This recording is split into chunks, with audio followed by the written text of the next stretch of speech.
600 जना भए पनि म जलाउन तयार छु, एकजना होइन, म 600 जना। साले तिम्रो आमाको लास बेचेर खानेहरू हौ तिमीहरू, बाउको लास बेच्नेहरू हौ तिमीहरू। दाना मर्दा त सेफ्टी ट्याङ्कीमा पनि ठाउँ दिँदैन, त्यहाँ ढलको अपमान हुन्छ। मिलन कुमार थापा लगायतको टिमले 14 जनाले चाहिँ मिल्ने महत्त्वमा र यहाँ नेताहरूको सेटिङमा, प्रधानमन्त्रीको सेटिङमा, गृहमन्त्रीको सेटिङमा लगायत अन्य मन्त्रीहरूको सेटिङमा यिनीहरूले चाहिँ त्यो त्यत्रो ठुलो चरम भ्रष्टाचार गरेका छन् साथीहरू। एमसिसीको कुरालाई लिएर तिमीहरूको घाँटीमा खुकुरी गएको थियो, तिनीहरू मर्दाखेरि पोल्ने मिसिनमा भ्रष्टाचार गरेका छन् साथीहरू। आज यी देशद्रोहीहरूले अत्याचारै गरिरहेका छन्। नमस्कार सम्पूर्ण मित्रहरूमा हार्दिक नमस्कार व्यक्त गर्न चाहे। म उद्धव बस्नेत र पछिल्लो समयमा भएका व्यथिति भ्रष्टाचार र विसङ्गतिहरू फैलिरहेको अवस्थामा हामी खबरदारीकै क्रममा छौँ र हामी सधैँभर खबरदार गरिरहन्छौँ र त्यही विषयमा आज पनि म सधैँ यसले चाहिँ फरक फरक विषयमा चाहिँ बोलिरहन्छ, उफ्रिरहन्छ, कराइरहन्छ पनि भन्नुहुन्छ होला। हो, म कराइरहन्छु जबसम्म भ्रष्टाचार हुन्छ, जबसम्म व्यथिति हुन्छ, जबसम्म अत्याचार हुन्छ र यहाँ कपुतहरूले चाहिँ राम राज्य गर्छन् र सपुतहरूलाई मार्न खोज्छन् भने हामी जस्ता जागृत युवाहरू चुप लाग्ने कुरा त हुँदै भएन र हुँदैनौँ। हामी चुप कुनै हालतमा बस्दैनौँ। हामीलाई मुख थुन्दा त जाबो त्यो टेप खोलेर हामी फालेर चाहिँ बोलिरहेछौँ भने जाबो हामी कसैले फोन गरेर थर्काउँदैमा, कसैले गाली गर्दैमा, कसैका कमेन्टका गाली खाँदैमा, कसैले तँलाई आएर बाटामा हान्छु भन्दैमा, कसैले अब तँलाई नेपालबाटै उठाएर पठाइदिन्छु भन्दैमा हामी चुप लागेर बस्ने कुरा कदापि हामी सही छैनौँ र हुँदा पनि हुन्न साथीहरू। त्यो डराउने छुट हामी जस्ता युवालाई छैन, लुक्ने छुट हामी जस्ता युवाहरूलाई छैन र हार त म सधैँ छन्न, यो बस्नेतको रगतमै छैन। डर बस्नेतको रगतमा छैन, हार बस्नेतले सधैँ सधैँ त्यो हो उद्धव बस्नेत। र म हिजो तत्काल प्रधानमन्त्री पुष्पकमल दाहाल प्रचण्ड, तत्काल प्रधानमन्त्री शेरबहादुर देउबा, तत्काल प्रधानमन्त्री केपी शर्मा ओलीको विरोध गरेकै क्रममा म धेरै पटक हिरासत, धेरै पटक चाहिँ जेलसम्म पुगेको मान्छे हो र मलाई कुनै डर छैन र मैले नराम्रो गर्दिनँ। मलाई यति कुरा विश्वास त छ, बिराउँदिनँ, डराउँदिनँ। तर सत्यता के हो, आफूले चाहिँ बुझे अनुसार, आफूले चाहिँ त्यो कुराको ध्यान दिए अनुसार, आफूले गरेको अध्ययन अनुसारले चाहिँ मैले त्यो गलत भेटेँ भने म छोड्नेवाला छुइनँ र त्यसको विरोधमा म छाती खुल्ला गरेर, शिर ठाडो बनाएर चाहिँ म जुनसुकै ठाउँमा गएर पनि विरोध गर्छु र गरिरहेको छु। आज यी भ्रष्टाचारीहरूले, आज यी देशद्रोहीहरूले अत्याचारै गरिरहेका छन्। गर्न पनि कहाँसम्म गरेका लाज मर्दो भने ती साले ती पापीहरूलाई त्यो पाप भन्ने नै छैन, धर्म भन्ने नै छैन। त्यो सबै धर्म नै बेचेर खाइसके त डाकाहरूले कहाँको धर्म मान्थे, कहाँको संस्कार संस्कृति मान्थे, त्यो त परका कुरा हो। हामीले त्यो गर्न पनि गलत हो। तर आज विडम्बना हाम्रो देशको मात्रै नभएर अन्तर्राष्ट्रियले हेरेको धार्मिक स्थल र हाम्रो नेपालको धार्मिक किल्ला पशुपति जस्तो महान तीर्थस्थलमा साले ती अपराधीहरूले, त्यो अहिले त भन्छु ओलीको ग्याङले, ओलीका भ्रष्टाचारका दूतहरूले मिल्ने महत्त्वमा त्यहाँ भ्रष्टाचार गरेका छन्। भ्रष्टाचार पनि कस्तो ठाउँमा गरे भने तिनीहरू मर्दाखेरि पोल्ने मिसिनमा भ्रष्टाचार गरेका छन् साथीहरू। तिनीहरू पोल्ने मिसिनमा अब विनय दाईले बेबारिसे लास जलाउनुहुन्थ्यो, विनय कुमार बस्नेतले। अब उद्धव बस्नेत लगायतका व्यक्तिहरूले भ्रष्टाचारीको लास जलाउनुपर्छ साथीहरू। त्यही भ्रष्टाचार गरेर खरिद गरेका छन् यिनीहरूले। भर्खर भ्रष्टाचार गरेर, भ्रष्टाचार पनि सानो पैसा हो र साथीहरू, 10 करोड भन्दा माथिको भ्रष्टाचार यिनीहरूले गरेका छन्। अख्तियार दुरुपयोग अनुसन्धान विभागले त उनीहरू भ्रष्टाचार प्रुफ गर्यो र त्यो अनुसन्धानलाई अगाडि बढायो। तर हामीलाई डर छ, यहाँ निष्पक्ष पक्कै हुँदैन। यहाँ एक दिन त्यस्ता खालका काण्डहरू ल्याउने, अर्को दिन ढाकछोप गर्ने, अर्को दिन त्यो कुराहरूलाई सेलाउने, यो चल्दै आएको चलन हो। यो चलन ओली देउबा प्रचण्डको एउटा चलनै हो साथीहरू। अहिले नेपाली जनताले भनिरहेका छन् अहिले जबसम्म ओली जबसम्म देउबा र प्रचण्ड हुन्जेल जनताले सुख र शान्ति कहिले पाउँदैनन्। हो त्यही नै भइरहेको छ। आज प्रचण्डलाई निराशा हुनेहरू अहिले अलिअलि आशा देख्दै थिए, तर प्रचण्डले झन् निराशा दियो। प्रचण्ड पनि त्यही ट्याङको मुला भन्ने हामीले आइसक्यो, सबै जनताहरूलाई परिसक्यो। र यिनीहरू देखाउने दाँत एउटा र चपाउने दाँत अर्को। यिनीहरूको राजनीति गर्ने अहिलेका राजनीतिकर्मी के भन्नु, यी दलालीहरूको त्यो त छँदैछ, हामीलाई स्पष्ट थाहा छ। तर इलेक्ट्रोनिक मेसिनमा सब गृहमा र सब जलाउनका लागि खरिद गरिने भनेर ल्याइएको त्यो मेसिनमा नै यिनीहरूले 10 करोड चाहिँ पशुपति विकास कोषका ती सदस्य समेत रहेका सचिव समेत रहेका मिलन कुमार थापा लगायतको टिमले 14 जनाले चाहिँ मिल्ने महत्त्वमा र यहाँ नेताहरूको सेटिङमा, प्रधानमन्त्रीको सेटिङमा, गृहमन्त्रीको सेटिङमा लगायत अन्य मन्त्रीहरूको सेटिङमा यिनीहरूले चाहिँ त्यो त्यत्रो ठुलो चरम भ्रष्टाचार गरेका छन् साथीहरू। अनि अझै हामी चुप लागेर बस्दिनु पर्ने, अझै हामी मोहन हुनुपर्ने? यिनले जति खाए पनि जति जे गरे पनि यिनीहरूले देशै बेच्दा पनि हामी चुप लाग्नु पर्ने? पशुपति के तिम्रो बाउको वृद्धा हो?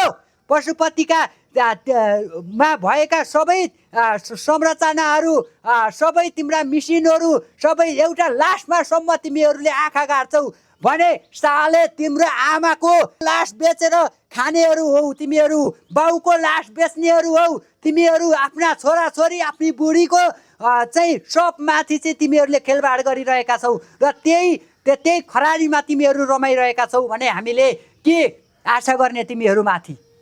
त्यो भ्रष्टाचार भनेको तिमीहरूले त्यही गरेका हौ। आमाको लास माथिको भ्रष्टाचार गरेका छौ, बाउको लास माथिको भ्रष्टाचार गरेका छौ। भोलि तिमीहरू आफ्नो लासमाथि आफैले भ्रष्टाचार गरेका हौ।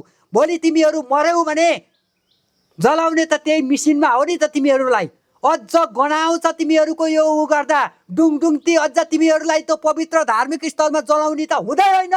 यस्ता भ्रष्टाचारी र कुख्यात अपराधीहरूलाई त जलाउने ठाउँ नेपालमा छँदै छैन।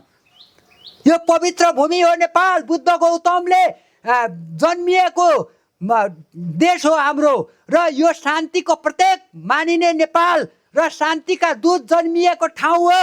यस्तो पवित्र ठाउँलाई अपवित्र बनाउने तिमीहरू पापी दलाली भ्रष्टाचारीहरू यो नेपालमा कदापि तिमीहरूलाई बस्ने ठाउँै छैन। त्यो पाप धुरीबाट कराउँछ भने जस्तै कराइसकेको छ। तिमीहरूको अत्याचारले सीमा नागिसकेको छ। अब नेपाली जनता चुप लागेर बस्नेवाला छैनन्। नेपाली जनता युवाहरू अब चुप लागेर बस्नेवाला छैनन् र त्यसले गर्दा अब हेक्का राख। तिमीहरूलाई अब डिल कटाएर तिमीहरूलाई डम्पिङ नि होइन, तिमीहरूलाई सेफ्टी ट्याङ्कीभित्र मर्यौ भने त नि तिमीहरूलाई पशुपति लाँदाखेरि त हामीलाई पाप लाग्छ। पशुपति लाने भनेका धर्म गर्ने मान्छेहरूलाई हो, मानवलाई हो लाने।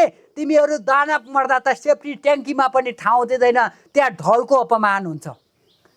भ्रष्टाचारी हो त्यहाँ ढलको अपमान हुने। तिमीहरूको चाहिँ व्यवहार भइसक्यो, तिमीहरूको काम ऊ भइसक्यो र त्यो कुराहरू हामीले निगरानी गरिसकेका छौँ। नेपाली जनताले त्यो एनालाइज गरिसकेको छ। त्यसले गर्दाखेरि अब तिमीहरूलाई ठाउँ यो पृथ्वीमै छैन र तिमीहरूलाई त्यो ठाउँ छैन।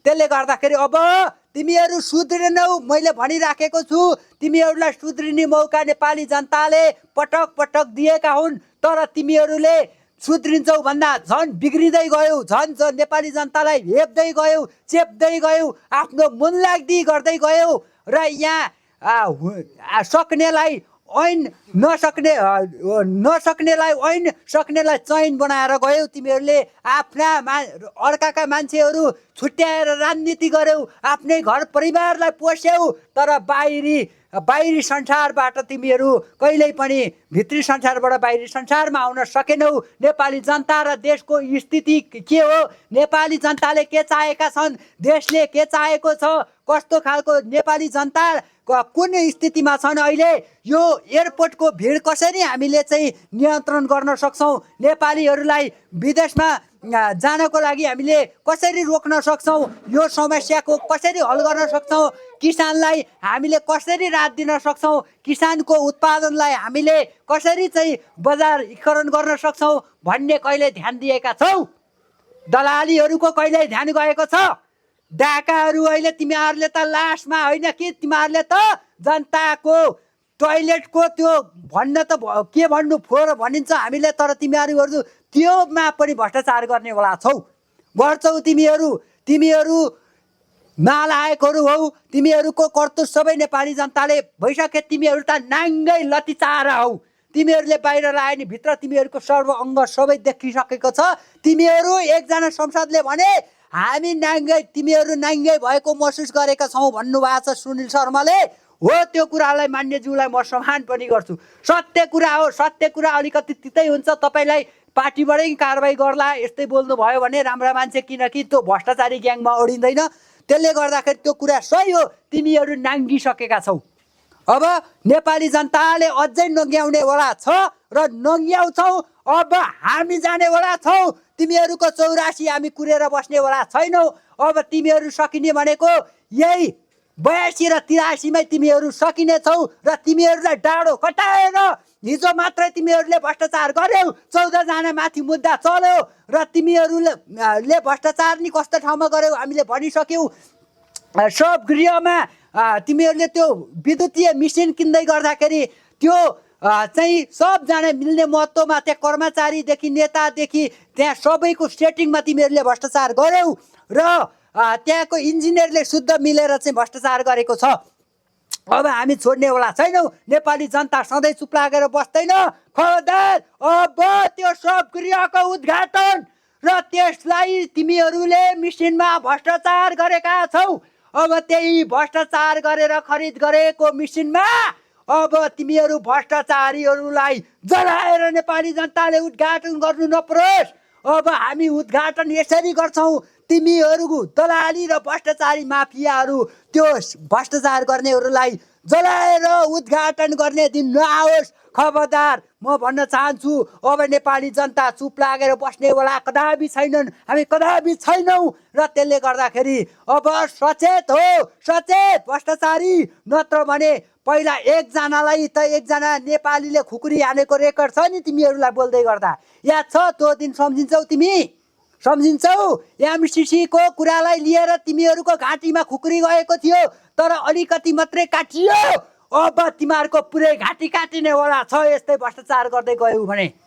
यसको लागि नेपाली युवाहरू 77 जिल्ला होइन कि 753 पनि होइन, वडा 6000 वडाका एक वडाका युवाहरू खुकुरी लिएर काठमाडौँ उपत्यकामा आउलान्। एउटा वडाका हामी जस्ता सचेत नागरिक एकजना भयो भने 6000 जना हुन्छ। याद राख भ्रष्टाचारी, तेरो त 6000 जनाका खुकुरी तेरो गर्दनमा बसियो भने के तेरो मासु पनि भेट्दैनस्, तैँले मासु भेट्दैनस्।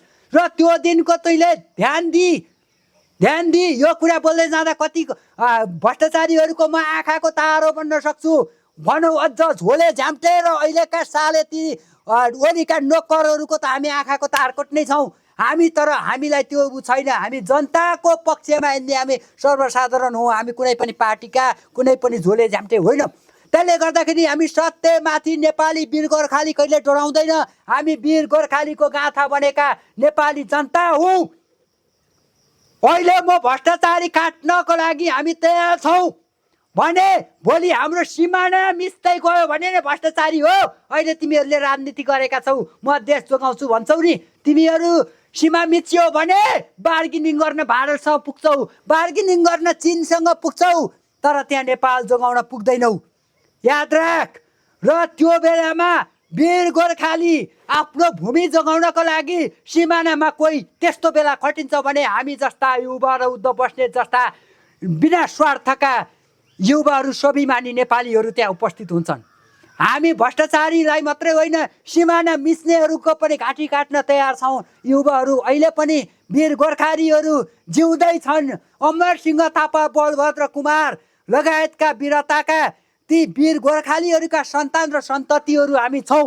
त्यसले गर्दाखेरि अहिले पनि तिमीहरूको अड्डा जमिसकेको अझै छैन र अब पनि तिमीहरूले खिलाफ गर्न खोज्यौ भने अझै देशभक्ति र साहसी हामीलाई जित्न सक्ने कोही छैन भन्ने तिमीहरूको दम्भ गर्दै गयौ भने मैले भने उदाहरण दिइसकेँ। तिमीहरूलाई हलुक्का मात्रै चोट लागेको छ कुनै समय अगाडि खुकुरीको भने अब तिमीहरूको मासु पनि भेट्नेवाला छैन। एक चोक्टो त होइन, तिमीहरूको नौको टुकुरा पनि बाँकी रहने छैन, भेटिने छैन र तिमीहरू माटोमा पतन हुनेवाला छौ।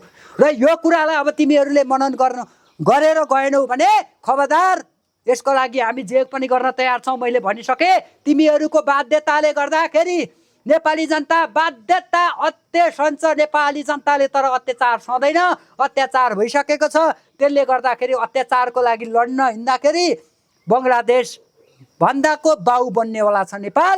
र यसको क्षतिपूर्ति ओली ग्याङले लिनुपर्छ। ओली सरकार बन्दिने ग्याङ हो, ओली र शेरबहादुर ग्याङले लिनुपर्छ।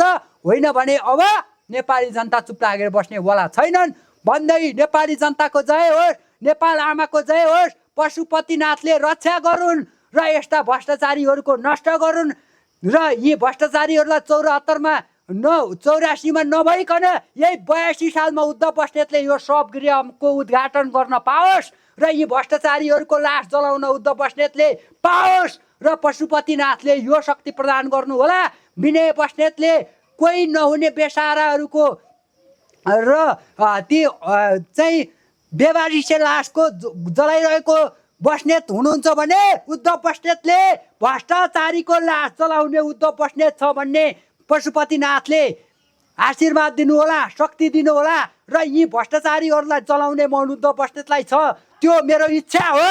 त्यो इच्छा पशुपतिनाथले पुरा गरिदिनु होला र यी भ्रष्टाचारीहरूलाई नष्ट गर्ने आम नेपालीमा शक्ति प्रदान गर्नुहोला। र तपाईँमाथि दुरुपयोग गरिरहेका छन्, राजनीति गरिरहेका छन् पशुपतिनाथ, यो कुरा तपाईँले सहनु हुँदैन। तपाईँ हाम्रो भनेको मुलुक भनेको धार्मिक मुलुक हो, बुद्ध गौतम शान्तिका दूत जन्मिएको हो। हामी अन्याय सहदैनौँ र हामी धर्मलाई मान्छौँ र हामी सबले मान्छौँ। कुनैले हिन्दू मान्छौँ, कुनैले बौद्ध मान्छौँ, कुनैले किराँत मान्छौँ, कुनैले क्रिस्चियन मान्छौँ, कुनैले मुस्लिम मान्छौँ। तर मान्छौँ। हाम्रो धर्म हामीलाई प्यारो छ र धर्ममाथि राजनीति गर्ने ती खुङ्खात अपराधी र चोरहरूलाई हामी नष्ट गर्छौँ र हामी त्यो मान्नेवाला छैनौँ। त्यसले गर्दाखेरि पशुपतिनाथले यो कुराको चाहिँ बुझ्नुपर्ने हुन्छ। पशुपतिनाथले देख्नु भएको छ, हामीले विश्वास मान्छौँ किनकि हामी धर्मको पनि विश्वास गर्छौँ, आस्था गर्छौँ। र त्यसले गर्दाखेरि यो इच्छा मैले भने भ्रष्टाचारीहरूलाई नष्ट गर्ने इच्छा पुरा गरिदिनु होला।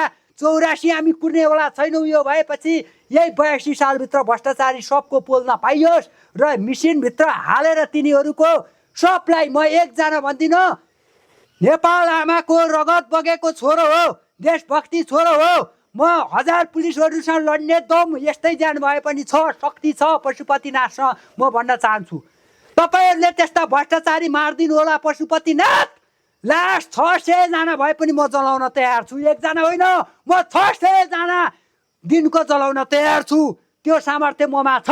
तर त्यस्ता भ्रष्टाचारीहरूको नष्ट गर्ने शक्ति पशुपतिनाथले दिनुहोला भन्दै म आम नेपालीको जय जय होस्, आम नेपाललाई भलो चाहने नेपाल आमाको जय होस् र सम्पूर्ण नेपाली जनताको भलो होस्। तर नेपाल आमाको प्रयोग गर्ने, राजनीति गर्ने ती दलालहरूको सर्वनाश होस् भन्दै म बिदा चाहन्छु। हस्त, नमस्कार, धन्यवाद।